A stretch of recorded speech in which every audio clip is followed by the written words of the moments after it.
Sean todos bienvenidos a la comunidad cristiana Esperanza Viva. Continuamos con el segundo mensaje de la serie El coronavirus y lo que Dios quiere. A continuación, la exposición de la palabra de Dios por el pastor David Paz con el tema El coronavirus y mi corazón, lo que Dios quiere que sienta. Buenos días, queridos hermanos y hermanas que están siguiéndonos por la transmisión del Facebook. Qué hermoso tiempo que hemos tenido alabando al Señor, glorificándole, y este tiempo hermoso de comunión que el Señor permite. Hoy continuamos con las conferencias o los temas que comenzamos el domingo pasado y quiero iniciar con una pregunta. Decíamos que el coronavirus no es el mayor mal que estamos atravesando. Hay muchas cosas, muchos factores que nacen del corazón humano que producen más muertes, como asesinatos, como la droga, el alcohol, los abortos, producen más muertes que el coronavirus. Entonces, la pregunta es, ¿por qué nos preocupa tanto y nos duele tanto la situación que estamos viviendo? Y quizás la respuesta sea porque está afectando nuestro mundo. Está afectando nuestra forma y estilo de vivir y también está afectando nuestra economía, y todo lo que nos afecta nos duele. ¿Se acuerda? Hace meses atrás, cuando nos contaban que había un virus allá en China y que luego pasó a España, Italia, y no nos afectaba, decíamos, qué pena, ojalá que no llegue aquí a Bolivia, era lo único, y nuestra mente estaba en otras cosas. Pero cuando ya tocó y entró en nuestras vidas, ahí comenzó a doler.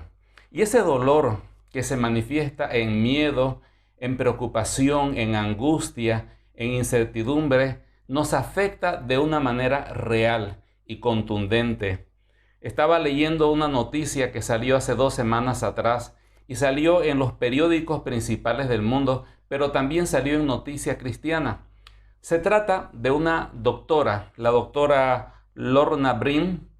Era una doctora cristiana que se enfermó de coronavirus, se recuperó y siguió trabajando en lo que ella hacía, era enfermera. Y cito aquí lo que dice la nota en Noticia Cristiana. Breen, quien durante semanas trabajó en salas de emergencia para contener el brote de la pandemia del coronavirus en la Gran Manzana, Nueva York, se había recuperado del COVID-19 tras haberlo contraído y sanado. Siguió atendiendo a pacientes infectados por la enfermedad. Según su padre, la doctora Breen era una mujer cristiana y de fe, siempre dispuesta a dar lo mejor para ayudar a los demás. Murió como una heroína, estaba en las trincheras, pero resultó muerta por el enemigo en primera línea.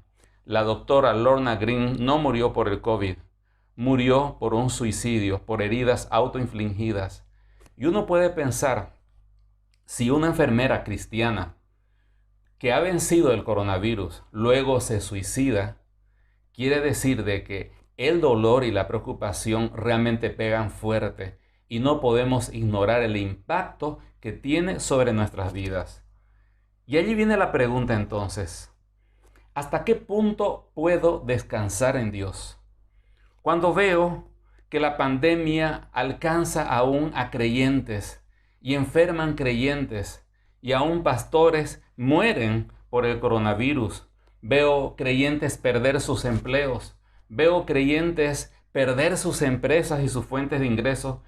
Y claro, uno se puede preguntar, ¿será que Dios va a cuidar de mí?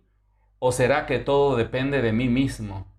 Y es allí cuando el creyente, aún teniendo fe en Dios, empieza a descender en su fe y deja que el temor invada su corazón y lo controle, y entonces hemos caído en una situación difícil. Mi deseo hoy en esta mañana, mi querido hermano y hermana que está siguiendo esta predicación, es poder explicarle justamente qué dice la palabra del Señor y las respuestas que tiene la Biblia a estas preguntas. Y quiero decirle algo, es mi deseo que al terminar esta predicación usted termine con una idea muy clara de qué tanto Dios está comprometido con usted, de qué tanto Él se ha comprometido a cuidarle, de qué tanto usted puede confiar y descansar en su gracia y en su soberanía. y que eso produzca en su corazón paz y seguridad. ¿Qué tal si comenzamos con una oración? Querido Padre, estamos, Señor, en esta ocasión predicando su palabra y sentimos, Señor, en nuestro corazón el impacto de las circunstancias que nos rodean.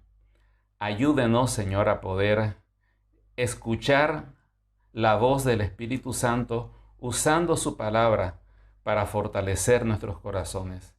Y que el resultado de este tiempo sea una convicción profunda que el Espíritu Santo ponga en nuestros corazones respecto a quién es usted y qué es lo que usted hizo, hace y hará por nosotros. Gracias porque podemos confiar en usted. En el nombre del Señor Jesús. Amén.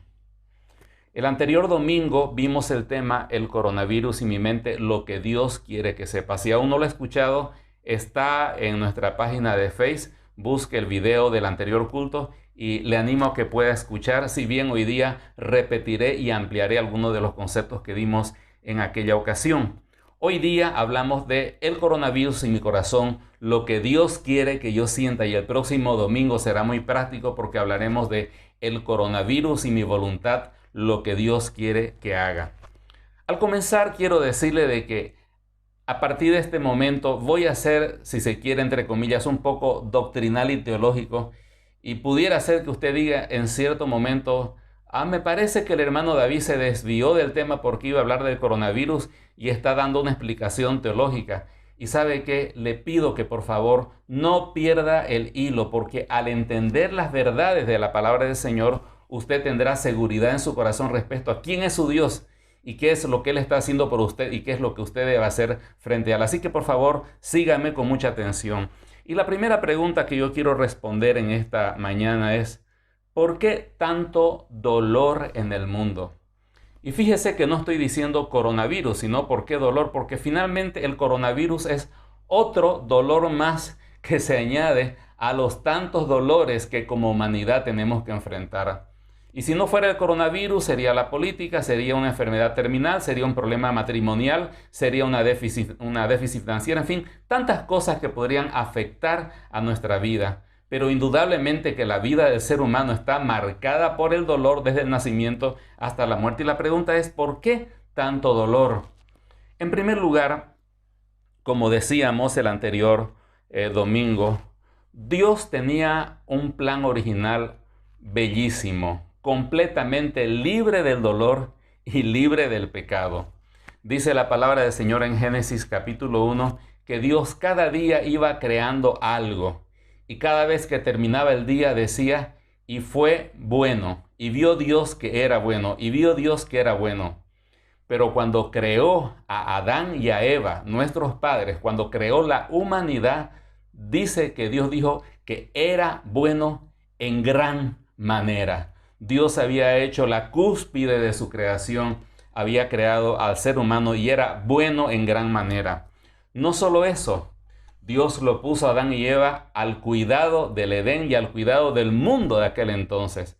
Entonces la humanidad era la administradora de Dios a cargo de gobernar el mundo aquí en la tierra. Dice la palabra del Señor, así que Dios creó a los seres humanos a su propia imagen, luego Dios los bendijo con las siguientes palabras, sean fructíferos, multiplíquense, llenen la tierra y gobiernen sobre ella. He citado Génesis 1, del 27 al 28.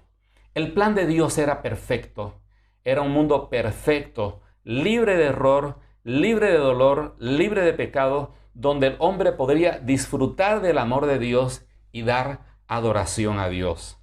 Pero ahí vienen los problemas. He descrito lo bueno, ahora vienen los problemas, lo que le llamamos la caída. El hombre no se conformó con ser el administrador de Dios. El hombre quería ser mucho más que eso. Y dice que fue tentado. Dice que el texto bíblico, cito Génesis 3, versículo 4, no morirán, respondió la serpiente a la mujer. Dios sabe que cuando coman del fruto, se les abrirán los ojos y serán como Dios, con el conocimiento del bien y del mal. La tentación básicamente era hacerle creer a Eva y Adán de que a través de la obtención de un objeto, ellos alcanzarían la felicidad y podrían sacar a Dios de la ecuación porque ellos serían semejantes o iguales a Dios. Pero en realidad lo que pasó fue todo lo contrario. Pasaron de ser administradores a esclavos del pecado. Y en ese mismo momento, sin habernoslo propuesto, cedimos la administración que Dios nos había dado a nosotros los seres humanos, se la entregamos en bandeja de oro a Satanás. A partir de ese momento, el mundo queda bajo el gobierno, la jurisdicción de Satanás. Tanto es así que en la tentación se acuerda que cuando Satanás tienta al Señor Jesús le dice, inclínate y adórame, porque si tú lo haces, yo te daré los reinos, porque a mí han sido dados y a quien quiero se los doy. ¿Y cuándo ocurrió eso? En el momento del Edén. El Señor no objetó a Satanás de que él no era dueño, porque sí, él estaba a cargo de este mundo y está. Él es llamado el Dios de este siglo, 2 Corintios 4:4, y el príncipe de este mundo. Ahora, aquí ocurre algo que realmente debe llamar la atención. El anterior domingo dijimos de que Dios es santo. ¿Y qué significa de que Dios es santo? Que Dios tiene cero tolerancia al pecado. Y si Dios tiene cero tolerancia al pecado y su creación había pecado, ¿no era acaso lógico que Dios destruyera completamente a su nueva creación? ¿Acaso no podía hacerlo y no tenía el derecho a hacerlo? ¿Cuántas veces usted y yo hemos llenado un cheque y salió algo mal y lo hemos arrugado y lo hemos botado? Es nuestra creación y Dios podía haber hecho eso por su santidad. Pero Dios decide hacer algo. Posterga, escuche bien, posterga el castigo de ese pecado y de los pecados de la humanidad para un momento en el futuro. Y decide dar un tiempo de espera, un tiempo para que la humanidad tuviese una oportunidad de salvación. Pero lo que sí hace es poner a la tierra bajo maldición. Dios lo hace. A la serpiente le dice, maldita serás entre todas las bestias. Entonces fue maldecida esta entidad diabólica, y pondré enemistad entre ti y la mujer. Entonces también las relaciones matrimoniales y las relaciones humanas fueron o entraron bajo maldición.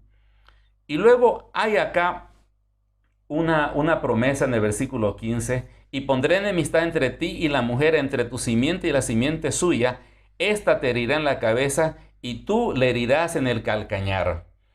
Aquí está la primera promesa que Dios hace de que un día esta serpiente que nos llevó a esta condición sería hollada en la cabeza por la descendencia de la mujer. ¿Y quién es esa descendencia? El Señor Jesucristo. Qué interesante que en el mismo momento del pecado ya está la promesa de la restauración. A la mujer se le dijo, multiplicaré en gran manera los dolores de tus preñeces, con dolor darás a luz. Fíjese que aquí ingresa a la humanidad el dolor físico. Y tu deseo será para tu marido y él se enseñoreará de ti. Y aquí la maldición también toca la relación matrimonial, lo que decíamos hace un momento. Y todas las relaciones humanas a partir de ese momento están marcadas por el pecado. Maldita será la tierra por tu causa. Fíjese que la misma naturaleza entró en esa maldición. Con dolor comerás de ella. No está hablando simplemente del dolor físico, sino de la frustración en la vida misma. Y ahí vemos que ingresa en la humanidad o a la humanidad el dolor emocional. Espinos y cardos te producirá. La naturaleza ya no funcionaría armónicamente como Dios la había planeado. A partir de ese momento la naturaleza experimentaría un cambio, una revolución interna, donde el mal, el caos y los problemas ingresarían en el día a día de la naturaleza. ¿Sabe? No solamente está este texto, donde Dios pone bajo maldición a la tierra en tiempo de espera hasta su redención. En Romanos hay un pasaje muy parecido a este. Romanos capítulo 8, versículo 18. Por favor, no se pierda. Sé que estoy dando conceptos que quizás a veces no son tan fáciles de agarrar, pero por favor escúchelos porque son vitales para que usted pueda entender por qué en este mundo tenemos tanto dolor. El apóstol Pablo dice en el versículo 19 del capítulo 8 de Romanos, porque el anhelo ardiente de la creación es el aguardar la manifestación de los hijos de Dios. Versículo 20, presta atención, porque la creación fue sujetada a vanidad. Esta frase es muy importante. Dice que la creación, la naturaleza, fue sujetada a vanidad. Y esta palabra vanidad también se puede traducir como frustración. Implica que la creación entró en una condición frustrante y vana, no cumpliendo aquello para lo cual fue creada, sino en una condición completamente distinta. Fue sujetada por Dios, porque dice luego, no por su propia voluntad, sino por causa del que la sujetó en esperanza. Dios sujetó a este mundo y a la naturaleza bajo frustración, porque luego Él tiene planeado sujetarla en esperanza, porque también la creación misma será libertada de la esclavitud, de la corrupción. Esto habla en el futuro, a la libertad gloriosa de los hijos de Dios, porque sabemos que toda la creación gime a una y a una está con dolores de parto hasta ahora. Y si vemos la naturaleza en este momento, tantos caos, vemos situaciones desagradables, cuántas muertes hay en el mundo, cuántas muertes de los animales, cuántos problemas ecológicos se está experimentando, situaciones, tornados, terremotos y desastres naturales, nos damos cuenta que hay algo extraño en la naturaleza y a veces la miramos y decimos, eso no debería ser así. Y por supuesto que no debería ser así, pero Dios, por causa del pecado, la sujetó a frustración. Como resultado de la caída, nuestra realidad quedó de la siguiente manera. 1. El mundo quedó bajo la autoridad de Satanás. ¿Quién gobierna el mundo? Satanás. La tierra experimentó una maldición ecológica. La naturaleza dejó su forma inicial y empieza a actuar de una manera distinta y contraria y negativa a la cual Dios la había creado. 3. El dolor llega a ser parte de la vida del ser humano. El dolor físico y el dolor del corazón entran en la vida de la humanidad. Y 4, las relaciones interpersonales son afectadas negativamente por el pecado. Ahora, alguien podría preguntar, ¿entonces a Dios se le escapó de las manos todo? No. Recuerde que Dios la sujetó a frustración y Dios la maldijo a la tierra. Lo que está pasando es algo que por un lado era la consecuencia natural de nuestro pecado, pero por otro lado era algo que Dios instituyó en su santidad, que era lo que tenía que ocurrir. En lugar de destruirla, posterga el castigo y da una oportunidad, pero mientras tanto la tierra deja de ser lo que debe ser. Dios sigue gobernando esta creación, no se le ha escapado de las manos. Si bien Satanás es el Dios de este mundo, el príncipe de este siglo, pero Dios le da y le pone límites hasta donde él pueda actuar. Recordemos la historia de Job. Las acciones de las personas pueden ser malas porque están gobernadas por un corazón pecaminoso, afectadas por la caída y gobernadas por Satanás, pero no pueden ir más allá de los planes de Dios. Un ejemplo sencillo de eso fue la crucifixión. La gente con maldad crucificó al Señor y Satanás se burló y se rió en ese momento de tener al Hijo de Dios y crucificarlo.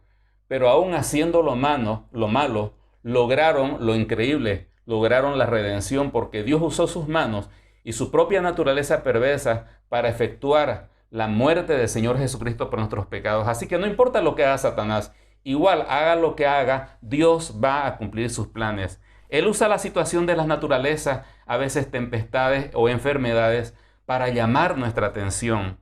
Sus decisiones siempre son guiadas por su bondad, por su justicia, por su sabiduría y por su amor para con nosotros. Y Él toma dos tipos de decisiones. Algunas cosas simplemente las permite, pero eso va a ser hasta cierto punto. Y en otros casos Él interviene directamente y toma decisiones específicas. Más allá de todo eso, a la pregunta ¿por qué hay tanto dolor en el mundo? Porque vivimos en una tierra sujeta a frustración, a vanidad, una tierra maldecida, donde viven hombres con un corazón caído y pecaminoso, donde el rey de este mundo es Satanás mismo, donde la naturaleza actúa de una manera diferente a la cual fue diseñada. Entonces, nuestro amigo Roberto Benigni, el de la película La vida es bella, se equivocó, porque la vida en este mundo aquí no es bella. Hay momentos de belleza, hay momentos de paz, pero por lo general la vida del ser humano está marcada por el dolor, por el conflicto, por los problemas y por las muertes. Y aquí quiero hacer un alto, mi querido hermano, usted que conoce a Cristo. Le animo a que tenga una expectativa correcta acerca del mundo. Dios no quiere que nosotros hagamos de este mundo nuestro hogar, ni menos aún nuestro cielo. Estamos aquí solamente de paso. ¿Cómo vamos a llamar nuestro hogar un mundo lleno de pecado, de maldad, de inmoralidad, de muerte, de caos y de tantas cosas desagradables? No podemos hacer de este mundo nuestro hogar. Estamos aquí de paso porque este no es el fin ni el propósito que Dios tiene para aquellos que le aman. La segunda pregunta viene, ¿qué está haciendo Dios? Y recordando un poco lo que hablamos el anterior domingo, pues Dios en el pasado envió a su Hijo a solucionar el pecado. ¿Recuerdan que dijimos de que Dios es santo y tiene cero tolerancia hacia el pecado?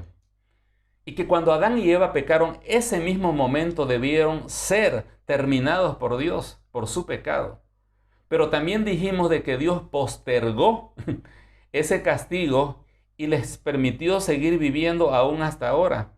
Ahora la pregunta es que ¿en qué momento, si Dios es cero tolerancia al pecado, Él va a ajustar las cuentas y enviar su juicio por el pecado? Ahora, ¿sabe qué? No lo hizo en ese momento. Pasó el tiempo. Estaba la promesa que de la simiente de la mujer vendría aquel que pisaría la cabeza de la serpiente. Al comienzo de la humanidad estaba esa promesa y muchas profecías más. Nosotros los hombres habíamos pecado, habíamos cedido el control a Satanás. Ahora nosotros los hombres deberíamos solucionar el problema. Pero ¿quién podría solucionar semejante problema si todos estábamos en la misma bolsa, éramos pecadores condenados? Así que Dios tiene un plan. Y no fue un plan de última hora, sino fue un plan antes de la fundación del mundo. Él tenía un cordero reservado para dar su vida por los pecados. Nuestro Señor Jesucristo, que nació como hombre, vivió sin pecado, vivió la vida más perfecta, la única vida en la tierra que agradó al Padre. Y muchas veces Él dijo, yo he venido aquí para morir y dar mi vida por los pecadores. Y a los 33 años de vida, Él subió voluntariamente a la cruz y dio su vida por el pecado del hombre. Escuche este texto de Romanos 3. Versículo 25, pues Dios, leo la versión NTV, ofreció a Jesús como el sacrificio por el pecado. Las personas son declaradas justas a los ojos de Dios cuando creen que Jesús sacrificó su vida al derramar su sangre. Escuche esto. Ese sacrificio muestra que Dios actuó con justicia cuando se contuvo y no castigó a los que pecaron en el pasado, porque miraba hacia el futuro y de ese modo los incluiría en lo que llevaría a cabo en el tiempo presente. Claramente está diciendo de que Dios postergó ese castigo a la humanidad y toda su ira santa, su santa indignación por el pecado, dice que la cargó sobre la persona del Señor Jesucristo. Esa santidad que exigía un castigo por nuestro pecado, en lugar de destruir a la humanidad, la dejó postergada por un tiempo, envió a su Hijo y cargó sobre el Señor Jesucristo el pecado de usted, de mí, de toda la humanidad, y con eso solucionó el problema del pecado, satisfizo su ira santa por su santidad y viabilizó la reconexión entre la humanidad y Dios en la persona del Señor Jesucristo. De tal manera que el Señor hoy en el presente está llamando a las personas al arrepentimiento y a la fe, no a que se porten bien, porque no podemos portarnos bien, sino a que reconozcan que no tenemos un buen corazón, a arrepentirnos de nuestros pecados y poner solamente en Él nuestra confianza. Antes de la cruz, solamente había un reino en esta tierra, el reino de Satanás, con todo lo que usted ya sabe. A partir de la cruz, Dios empieza a tocar corazones y levanta un nuevo reino, el reino de Dios, el reino de justicia. ¿Acaso no dice en el Padre Nuestro, venga tu reino? Y cuando hablamos de reino, hablamos de que hay un rey, hay súbditos y hay un territorio. Si hablamos del reino de Dios en este momento, Cristo es el Rey. Los súbditos somos todos aquellos que nos hemos arrepentido y hemos creído en Jesús. ¿Y cuál es el territorio? Nuestro corazón. Él gobierna en nuestros corazones. Fíjese lo que dice Primera de Pedro 2, del 9 al 10. Mas vosotros, en comparación con el mundo que está bajo Satanás, sois linaje escogido, real sacerdocio, nación santa, pueblo adquirido por Dios para que anunciéis las virtudes de aquel que os llamó de las tinieblas a su luz admirable. Vosotros, que en otro tiempo no erais pueblo, pero que ahora sois pueblo de Dios, que en otro tiempo no habíais alcanzado misericordia, pero ahora habéis alcanzado misericordia. Claramente el apóstol Pedro dice que aquel que ha creído en Jesús pasa del reino de las tinieblas al reino de la luz, al reino de la presencia del Señor. Y en el futuro, Él vendrá en poder, y ya no para ser crucificado, vendrá con los títulos de propiedad que Él recuperó mediante su cruz. Él ganó la batalla jurídica de este territorio del mundo sobre Satanás. Como hombre lo hizo muriendo en la cruz. Y ahora vendrá como poder, como Dios, y va a expropiar y va a sacar a los loteadores, a Satanás y a todo su séquito, e instaurará su reino. Y en ese tiempo Él será el rey. Todo el mundo serán sus súbditos y su territorio será toda la zona geopolítica del mundo. Cada país, cada nación quedará completamente bajo el reinado social, político, económico y espiritual del Señor Jesucristo. Y va a haber un cambio tan grande, tan radical, que aún la creación misma va a experimentar esa renovación que tanto espera al plan original de Dios. Damos gloria al Señor porque esto no se queda así. Él tiene un plan y Él está cumpliendo su propósito, y Él viene y Él va a instaurar su reino. Hasta aquí termino la parte doctrinal, ¿no? Para que podamos entender el por qué hay tanto dolor y podamos entender de que Cristo vino a restaurar la relación del hombre con Dios, y que ahora hay dos reinos, el reino de Satanás y el reino de Dios. Quiero hacer un pequeño paréntesis en este momento. A propósito, usted que nos está escuchando, ¿a cuál de los dos reinos usted pertenece? ¿Al de este mundo gobernado por Satanás o al reino de Dios? Si pertenece al reino de Dios, me está diciendo de que Cristo es su rey y que usted vive para hacer su voluntad.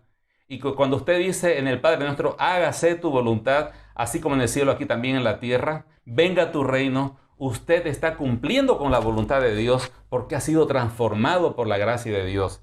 Le pregunto, ¿pertenece usted al reino de Dios? Si me dice, no sé o no estoy seguro, dejémoslo ahí. Pero si usted me dice, sí, yo soy parte del reino de Dios, yo he creído en Jesús y soy salvo, soy salva, entonces son para usted las siguientes palabras. ¿Qué es lo que Dios espera que sienta ante el dolor, en este caso el coronavirus? En primer lugar, quiero dejar bien en claro esto. Si usted está en el reino de Dios, Dios está actuando directa e intencionalmente en su vida, en cada paso que usted da. Y cada cosa que le ocurre en su vida personal viene de la mano de Dios. Sea buena o sea mala, Dios la planifica para usted. Dice Romanos 8:28, y creo que ahora lo podemos entender mejor. Y sabemos que a los que aman a Dios, todas las cosas les ayuda a bien.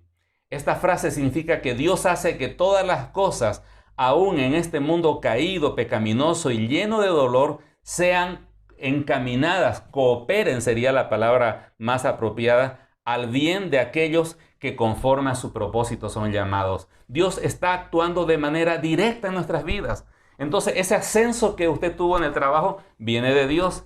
Ese plato de comida que usted pudo tener en el almuerzo viene de Dios. La salud que usted disfruta viene de Dios de manera directa porque usted es su hijo y yo soy su hijo, y Dios actúa en sus hijos de manera directa. Pero esa llanta reventada en la carretera también viene de Dios.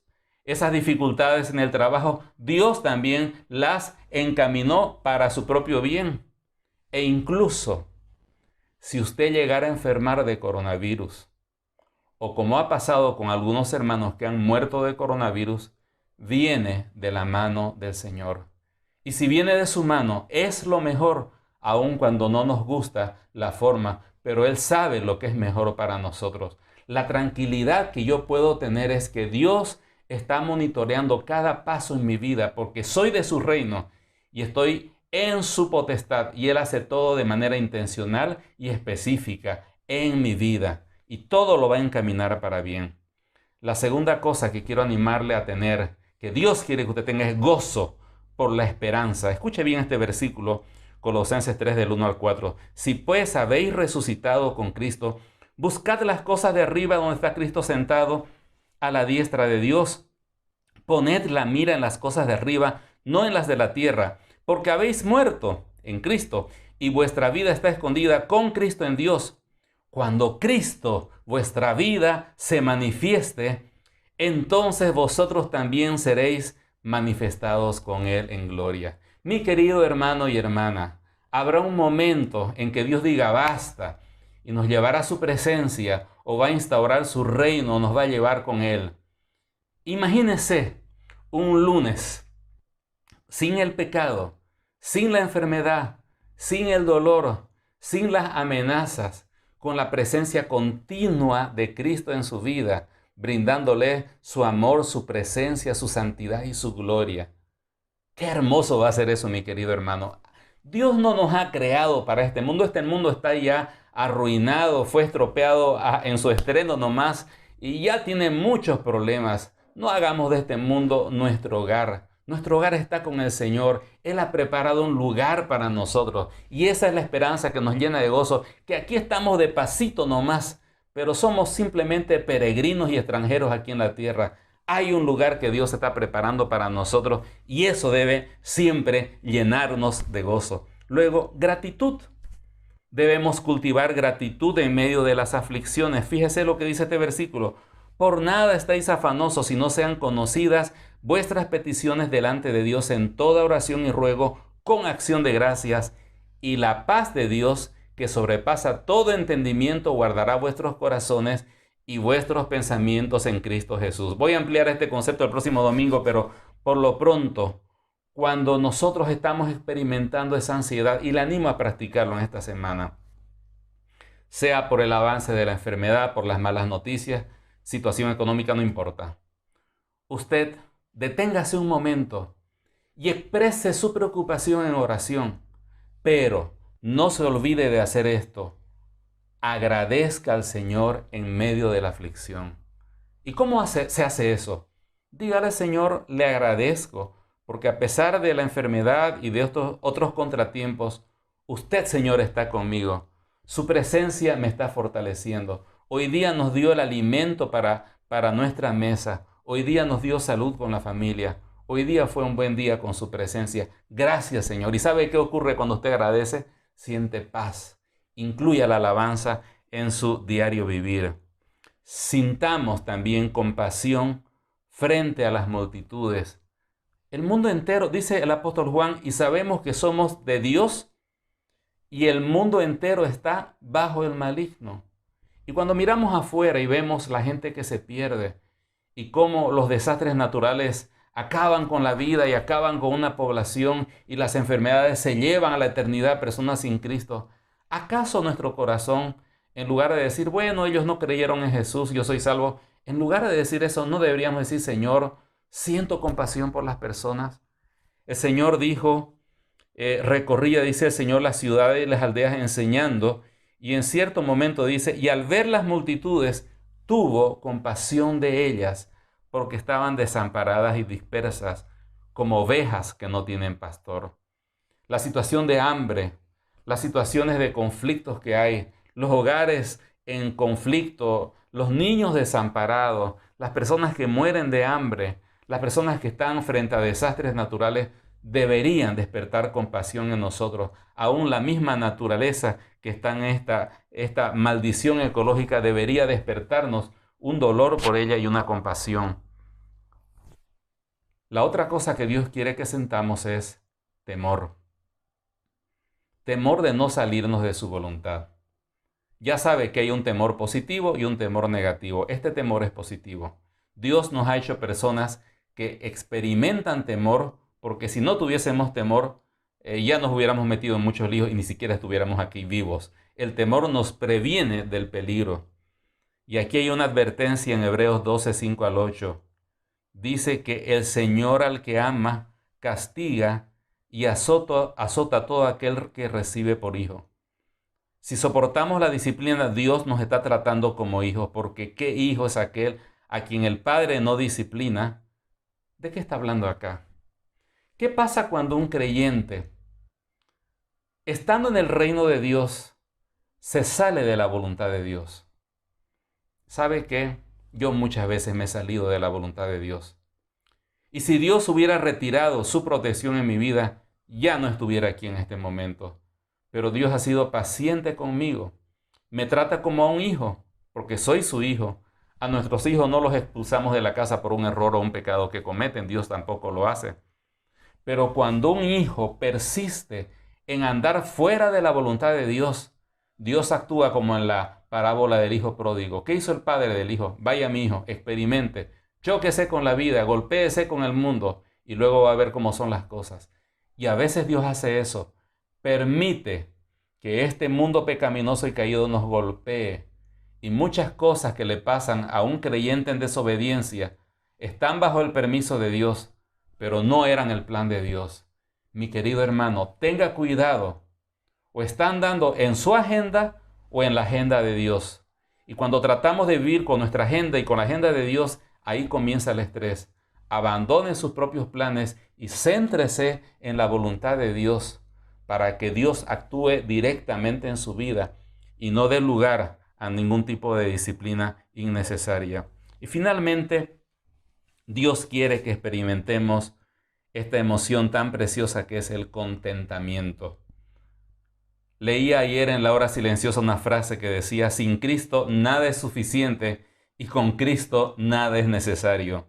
Pablo decía en Filipenses 4:11, no lo digo porque tenga escasez, pues he aprendido a contentarme cualquiera que sea mi situación, sé vivir humildemente y sé tener abundancia, en todo y por todo estoy enseñado, así para estar saciado como para tener hambre, así para tener abundancia como necesidad. Todo lo puedo en Cristo que me fortalece. Aquí quiero rescatar la frase de Pablo, he aprendido a contentarme. ¿Y qué es el contentamiento? Es el sentirse satisfecho en Cristo y no necesitar ninguna cosa física para sentirme mejor. No necesito ningún artefacto electrónico o ninguna acción en alguna empresa para sentirme pleno. En Cristo encuentro mi plenitud. Tenga mucho dinero o tenga pocos recursos. Como decía de una manera muy bonita, un hermano lo decía en una forma de broma, él decía cuando charlábamos, con mi esposa y ya nuestros hijos han salido del hogar, así que una yuca nos alcanza para 2 días, decía, ¿no? Y es una forma bastante bonita de decir, no necesitamos mucho para vivir, necesitamos a Cristo para vivir. Y sea que tengamos mucho o sea que tengamos poco, voy a estar contento y no voy a estar en ese disgusto, esa ingratitud que a veces nos caracteriza. 5 emociones preciosas que Dios quiere que nosotros podamos desarrollar en este tiempo de pandemia, pero que solo las podemos desarrollar si somos parte del reino de Dios. Quiero terminar en esta mañana dando una palabra a aquellas personas que cuando pregunté, ¿se acuerdan que les dije, ¿es usted parte del reino de Dios? Y a lo mejor usted dice, no sé, o no estoy seguro. O quizás se pregunta, ¿qué tengo que hacer para ser parte del reino de Dios? En primer lugar, permítame decirle de que si usted no es parte del pueblo de Dios, no es hijo de Dios, está en grave peligro. En primer lugar, está bajo la potestad de Satanás.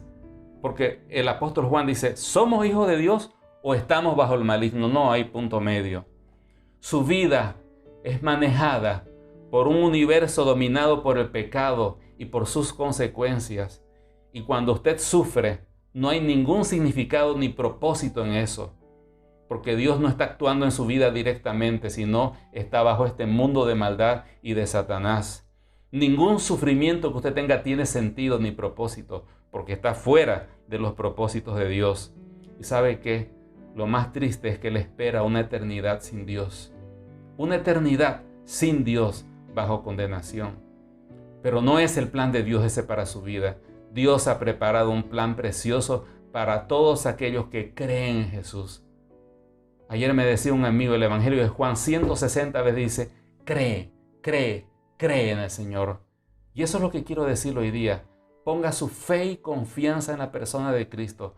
Arrepiéntase de haber vivido para sí mismo, bajo su propia agenda, y póngase bajo la autoridad de la palabra del Señor. Crea en Jesús y mira a Cristo y su cruz y dígale a Dios, Señor, creo que la sangre de Cristo me limpia de todo pecado. Acepto tu reinado, acepto tu señorío en mi vida, acepto tu salvación. Quiero vivir para tu gloria y quiero vivir para tu honra. Y si usted pone su fe y confianza en Cristo, le aseguro de que usted será parte del reino de Dios. Y todas las promesas que son para los hijos de Dios, por supuesto, son también para usted. Espero que siga en contacto con nosotros. El próximo domingo vamos a terminar esta serie del coronavirus y vamos a hablar acerca del coronavirus y mi voluntad, lo que Dios espera que yo haga. Que el Señor les bendiga grandemente.